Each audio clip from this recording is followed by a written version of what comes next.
Meus irmãos, que a paz do nosso Mestre nos envolva e que Ele nos auxilie a fazermos alguns comentários que possam ser úteis. Nós vamos comentar hoje os itens 13 a 15 do capítulo 18 do Evangelho segundo o Espiritismo, capítulo intitulado Muitos chamados, poucos os escolhidos. E esses itens 13 a 15 fazem parte das instruções dos Espíritos. E são duas transcrições de palavras do Cristo, nos evangelhos de Marcos e de Mateus, e uma comunicação assinada por um espírito amigo. O Cristo, perguntado qual o motivo dele falar por parábolas, ele respondeu: é porque a vós outros vos foi dado conhecer os mistérios do reino dos céus, ao passo que a eles isso não foi dado. Porque aquele que já tem, mais se lhe dará e ele ficará na abundância, e aquele que não tem, mesmo o que tenha, se lhe tirará. E esse espírito amigo diz que aquele que recebeu é o que possui o sentido da palavra divina. E recebeu unicamente porque tentou se tornar digno dela e porque o Senhor, no seu amor misericordioso, anima os esforços que tendem para o bem. Ou seja, dar-se-á aquele que tem significa que toda a aptidão, toda a qualidade que se possua deve ser trabalhada, exercitada, para que não se deteriore, para que não se perca. E isso deve ser aplicado a aptidões, a qualidades físicas, intelectuais e morais. Assim como as ferramentas, as máquinas, os equipamentos que, se não forem utilizados, acabam oxidando, enferrujando, estragando, também as nossas qualidades, se não forem exercitadas, podem sim acabar se perdendo, se deteriorando. Por exemplo, um atleta que tem uma aptidão natural para uma determinada modalidade esportiva, se ele não cuidar do seu condicionamento físico, se ele não realizar treinamentos permanentemente para se aprimorar, dificilmente ele vai conseguir sucesso na sua modalidade esportiva, mesmo que ele tenha uma aptidão natural para isso. Se ele for um atleta relapso, vai ser difícil que ele consiga sucesso. Da mesma forma, quem tem um bom nível intelectual, se não procurar estudar, se aperfeiçoar na área que escolheu para atuar, dificilmente consegue sucesso. E às vezes pessoas sem grandes dotes de inteligência conseguem o sucesso graças aos esforços que empreendem para atingir os seus objetivos. Com denodo, com dedicação, conseguem superar, às vezes, uma capacidade intelectual limitada. Eu conheço uma pessoa que tem uma inteligência absolutamente comum, não tem nada de especial, mas é uma pessoa que em tudo que faz se dedica bastante, se esforça. E eu lembro que, uma ocasião, lendo o seu trabalho de conclusão de curso na universidade, eu achei que poderia ter sido melhor aquele trabalho, mas a pessoa não conseguiu fazer melhor. E colegas dessa pessoa fizeram trabalhos de conclusão que eu considerei melhores que o dela. Mas vejam, essa pessoa, no seu trabalho profissional, acabou se tornando chefe dessas que fizeram trabalhos de conclusão melhores que o seu. Por quê? Porque essa pessoa sempre foi muito esforçada, a ponto de se tornar, na empresa, funcionário padrão. Às vezes, pessoas com qualidades mediúnicas admiráveis, que poderiam se tornar benfeitoras de uma imensidade de almas encarnadas e desencarnadas, passam às vezes a encarnação inteira na condição de obsediados, sendo perturbados por espíritos das sombras, por não quererem realizar os esforços que lhes competem na condução, na busca do próprio aprimoramento mediúnico. Às vezes passam mesmo a encarnação inteira dizendo: eu sofro pelo que eu fiz no passado, Deus está me castigando pelos meus erros do passado. Deus não nos coloca aqui no mundo para sofrer, nos coloca aqui para nós nos desenvolvermos. E quando a gente está procurando atingir os objetivos da encarnação, a dor perde a razão de ser nas nossas vidas. Então, as pessoas às vezes não se esforçam, né? Ah, não, eu tenho que estudar, tenho que cuidar o que eu faço, o que eu penso, as minhas ações. Dá muito trabalho. Tudo bem, a gente pode escolher o que fazer. Como se diz no meio espírita, a semeadura é livre. Mas eu só posso colher aquilo que eu semear. A vida me responde de acordo com aquilo que eu dou para ela. Eu conheço pessoas que poderiam ser benfeitores de uma imensidade de espíritos. Tal o grau das suas qualidades mediúnicas, mas que passaram a vida inteira obsediadas. E mesmo sofrendo, quando estão com um problema sério, vão no centro espírita, né? Fazem desobsessão, às vezes o espírito se esclarece, vai cuidar da própria vida. Ah, agora eu estou livre para continuar minha vida, né? A minha vida de encarnado, me dedicando às coisas do mundo material. Dali a pouquinho, outra obsessão, e outra, e outra. E vejam, um médium não é alguém especial. É um espírito muito comprometido perante as leis de Deus e que recebeu a mediunidade, como disse Pedro, para com a mediunidade cobrir com amor a multidão dos pecados. Deus não quer que a gente sofra. Ele quer que a gente seja feliz muito mais do que nós mesmos, mas a gente não faz os esforços que nos competem para sermos felizes e aí acabamos sofrendo.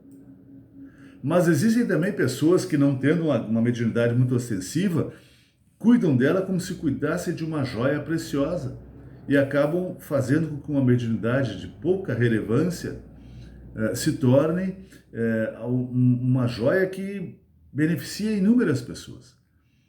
Eu lembro de um cidadão que na casa espírita que ele frequentava, por não ter grandes dotes mediúnicos, ele resolveu ser médium passista. Mas procurou aprender tudo o que havia para aprender sobre passes. E se tornou tão conhecedor do assunto que hoje até mesmo os diretores da casa, quando tem alguma dúvida, recorrem a ele para esclarecimento. As nossas qualidades morais igualmente devem ser cultivadas e exercitadas para que não se percam. Quem tem uma tendência natural para se apiedar dos sofredores, por exemplo, deve transformar essa aptidão natural em ações em benefício de quem sofre. Porque senão a pessoa vai acabar se tornando indiferente ao sofrimento alheio. Quem tem uma tendência natural para suportar as pessoas de temperamento difícil deve conscientemente procurar exercitar essa paciência, essa tolerância, sempre que houver oportunidade para isso. Porque senão ela pode acabar se deixando levar pelo orgulho, pela vaidade, que nos dizem que tolerância, paciência é sinal de fraqueza, de covardia, e pode passar a se tornar mais exigente com os nossos semelhantes.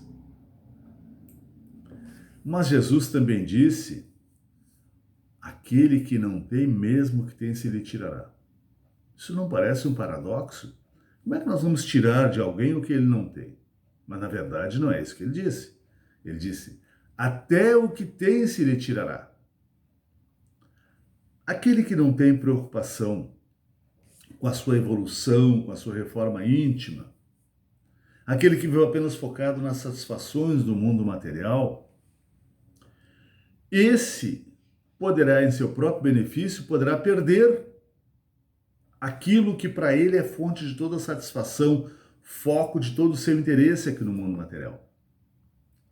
Se o que lhe importa é apenas o poder, ele pode acabar ficando sem poder nenhum. Se a sua preocupação principal é com a posse de bens materiais, ele pode ter que se tornar pobre. Se ele se preocupa apenas com as satisfações do sexo, ele precisará ter sérios problemas nessa área. Se a sua preocupação principal é apenas com comer, ele poderá ter sérios problemas digestivos, gástricos. Se tem alguma coisa que atrai a nossa atenção mais do que a nossa evolução espiritual, Deus, em nosso próprio benefício, poderá ter que afastar do nosso caminho essa coisa que nos afasta do objetivo principal da nossa encarnação. não por punição, mas para nos beneficiar. O Cristo nos disse: aonde estiver o vosso tesouro, lá estará o vosso coração. O nosso tesouro deve ser a nossa evolução espiritual.